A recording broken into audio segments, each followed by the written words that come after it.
While they might not need the physical aspect of this training every day, traffic stops are a daily occurrence. So, knowing what level of force to use, ma'am, put your hands behind your back for me. Thank you. could be the difference between life and death. My dioxide level is 35 and my oxygen level is 98. When I take the mask off, that level is 97 and 36, so it didn't change substantially. Larry has taken some extra precautions to make sure that his belongings are safe. He's installed this new Ring doorbell, which allows him to see any and everyone who may be approaching his porch. But I've also done my part to help clear the roads by creating this masterpiece here. It can be used to build a snowman or surprise a neighbor, who knows. They catch you right at the door. They've got hand sanitizer and wipes. They've also got arrows on the ground to make sure customers are spaced out properly. Some items are already flying off the shelves, like these onions, while the order number for things like turkeys, officials here say, have been down from where they were last year.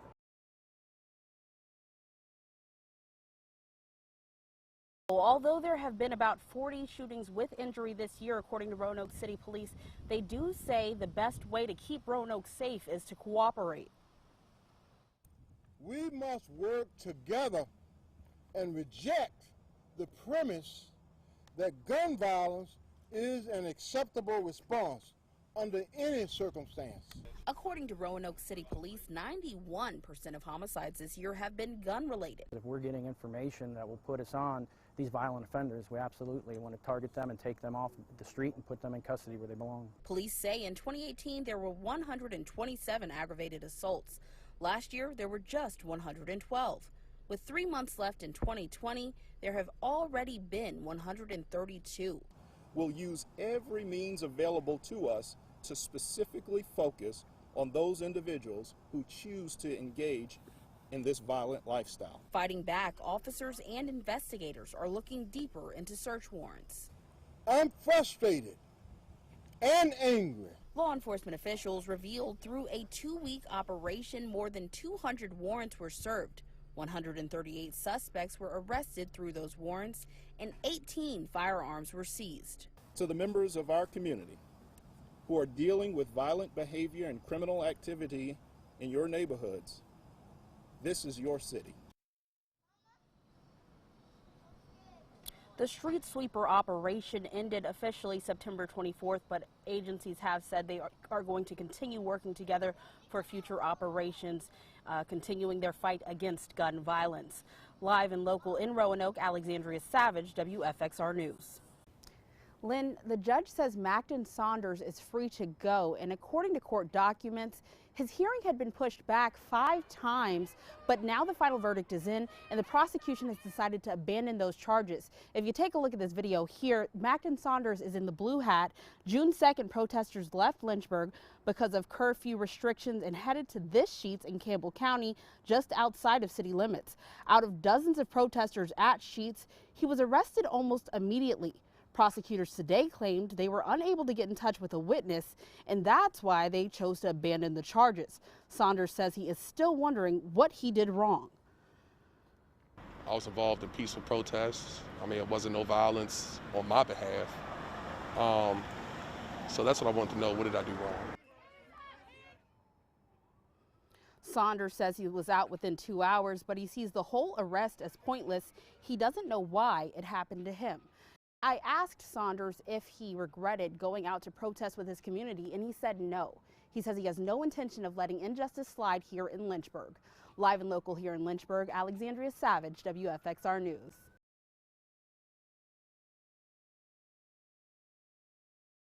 We need to get away from the stigma that women can't do the same things as men. According to womeninfire.org, currently there are 11,000 women working as career firefighters nationwide.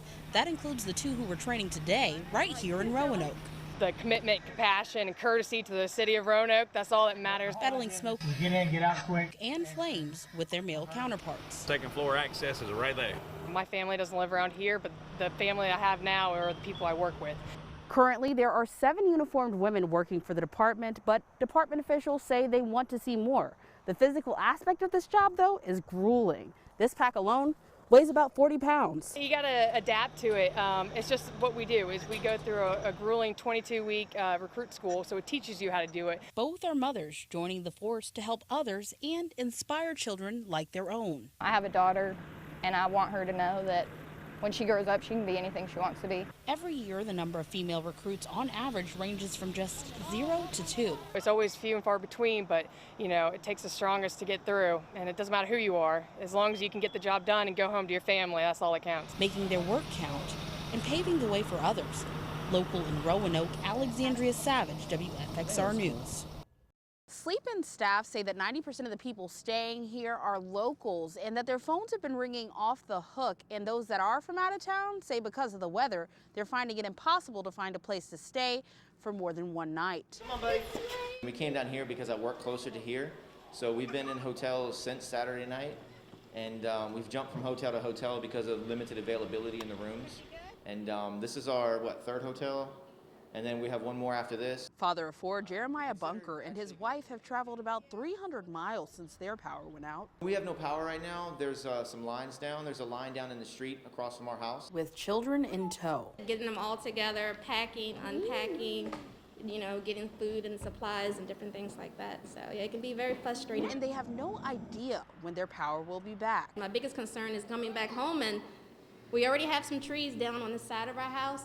But there's this one big tree I'm concerned about falling on the house. But they're choosing to stay positive. We're luckier than most because a lot of people don't have that and they're without power right now. So we are lucky in the fact that we were able to, you know, get the hotel room. Kenny Bowes, who lives here in Danville, had a little more trouble finding a place for his family to stay. We've called numerous places as far as into Gretna, Chatham, actually Roxborough, North Carolina, Yanceyville, Reedsville, Eden, here in Danville.